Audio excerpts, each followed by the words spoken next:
हमारा तो केवल इतना सा निवेदन है, अभी तक सारे ज्योतिषाचार्य को दिखा लिया, अभी तक सारे उपाय कर लिए, अब एक उपाय मेरे शंभू का जरूर कर देखना, एक उपाय मेरे भोले बाबा का जरूर करना। कच्चा चावल जो होता है ना, इस चावल को पका लेना, ठीक है। और जिसकी भी राशि में मंगल हो महाराज, और विवाह नहीं हो रहा है, जैसे बच्ची 32 वर्ष की हो गई और कहीं का 35 साल का, कहीं का 40 साल का अगर हो भी गया है, तो एक प्रयास जरूर कर। मेरे शंभू पर विश्वास रखकर चावल को बिना नमक का पका ले, ठंडा कर ले, उसमें 21 बेलपत्र बेटी या बेटा जिसका विवाह करना है वो उसमें डाल दे।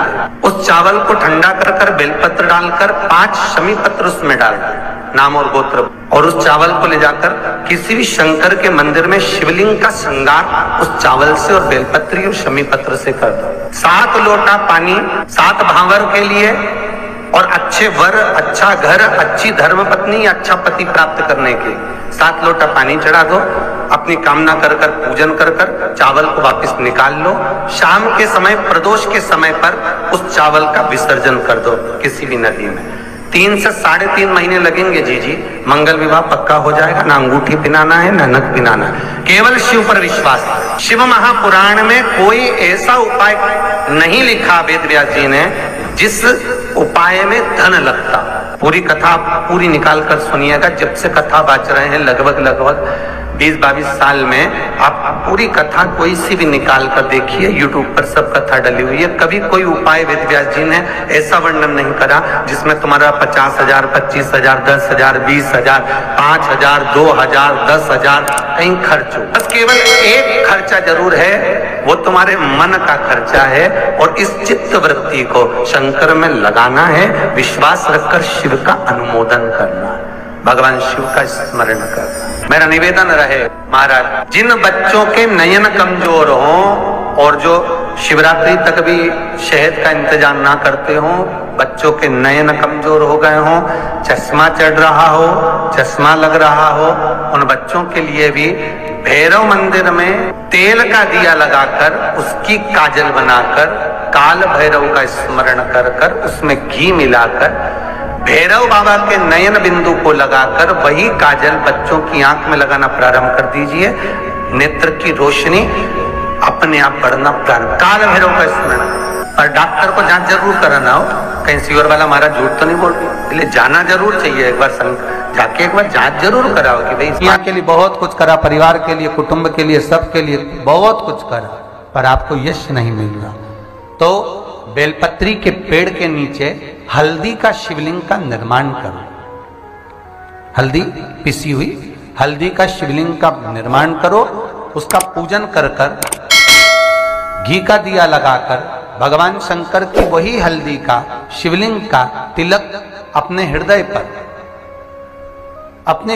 चाहे पुरुष हो चाहे स्त्री हो, अपने हृदय पर कंठ के पास उस तिलक को लगाएं और बाबा का विसर्जन उसी बेलपत्री के पेड़ के नीचे जल डालकर कर दे।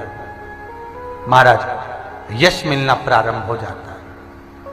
केवल ये यश के लिए ही नहीं होता, इसका एक क्रम और है। मान लो आप किसी मीटिंग में बैठे हो, किसी अच्छी जगह पर बैठे हो, किसी कंपनी के इंटरव्यू में बैठे हुए हो, कोई कंपनी आपके कॉलेज में आई है और आप उसमें सिलेक्ट नहीं हो रहे, तो उसके लिए भी ये कार्य पूर्ण है हमारा, उसके लिए। और ये कहां पर भी काम आता है महाराज। मान लो आप किसी कार्य के लिए जा रहे हो और वो कार्य बहुत जरूरी है कि इस व्यक्ति से मुझे ये पैसे निकलवाना है, इस व्यक्ति से मुझे ये काम निकलवाना है, और वो व्यक्ति बहुत दिन से हाथ में आ ही नहीं रहा, तो उसके लिए भी ये कार्य किया जाए। अर्थात कीर्ति शुद्ध हो, पवित्र हो और यश की प्राप्ति। जिस व्यक्ति पर कर्जा बहुत ज्यादा मात्रा में हो जाता है और कर्जा चूकता नहीं है, आप बहुत प्रयास कर लिए, करोड़ों रुपए का कर्जा हो गया, यहां से लिया वहां दिया, वहां से उठाया वहां दिया, वहां से उठाया वहां दिया, तो निवेदन है कभी मौका लगे कर्जा मुक्ति के लिए सारे वृक्षों में अगर कोई श्रेष्ठ वृक्ष माना गया है तो वो बट का वृक्ष माना गया। इसलिए प्रशासनिक कार्य के लिए, मानसिक टेंशन में, परेशानियों में बटकेश्वर महादेव का स्मरण किया जाए। और यदि निवेदन करूंगा बहुत ज्यादा, यदि आपको कर्जा हो गया है, बहुत ज्यादा कर्जा हो गया, और वो कर्जा चूक ही नहीं रहा, तो थोड़े दिन बड़ के पेड़ के नीचे आप बटकेश्वर महादेव के लिए 1 लोटा पानी, उसमें थोड़ा सा पिसा हुआ चावल पीस के गला लेना चावल को और पीस लेना, पीस के उस पानी में मिला लेना और मिलाकर उसमें थोड़ी सी हल्दी पिसी हुई डालकर बटकेश्वर महादेव के नाम से बड़ के पेड़ के नीचे अपनी कामना कर कर जो कर्जा हुआ है उस कर्जे का भान देते हुए, स्मरण देते हुए छोड़ दीजिए। महाराज वहीं से बड़ के पेड़ की थोड़ी सी जड़ उठा लाना और उस जड़ को एक कोई धागे में बांधकर या तो अपनी गले में डाल लो या अपनी जेब में पटक लो, उसको थोड़े दिन पटक कर रखना, लगभग 2 से 3 महीना पटक कर रखो। वो जड़ जैसे बड़ का पेड़ विस्तार होता है, पानी गिरे ना गिरे, जल वृष्टि हो ना हो, गर्मी पड़े ना पड़े, उसको कोई फर्क नहीं पड़ता। बड़ का वृक्ष आप रूप फैलता जाता है, उसकी जड़ें अपने आप प्रबल होती है। उसी तरह ये बटकेश्वर महादेव कहीं से भी अगर जड़ आपके पास में रखी है 1 महीना 2 महीना 3 महीना तक, तो ये जड़ अपने आप लक्ष्मी को पकड़कर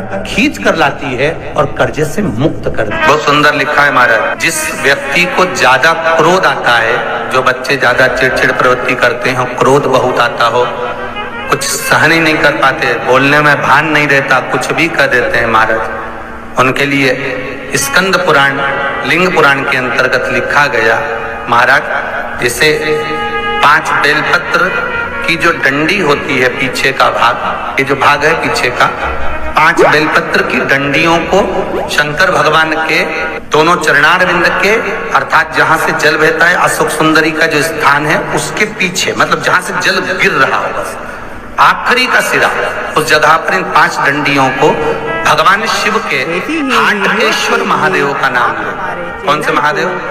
हाटकेश्वर, अर्थात जो हटीले महादेव, हाटकेश्वर महादेव का नाम लेकर 5 डंडियों को उस जगह पर रख दीजिए और 1 लोटा पानी, जिस व्यक्ति को क्रोध आता हो, चिड़चिड़ वृत्ति होती हो, अपशब्द कहता हो, ताने देता हो, या बहुत क्रोध हो रहा हो, घर टूट रहा हो, घर में अशांति बहुत हो रही हो, उनका नाम लेकर शंकर भगवान पर जल समर्पित कर, जल चढ़ाते समय जितनी डंडियां नीचे गिर जाए उतनी डंडी को उठा कर लिया है। ऐसी ही वीडियोस के लिए आप हमारे चैनल को लाइक, शेयर एंड सब्सक्राइब करना ना भूलें। मिलते हैं अगली वीडियो में।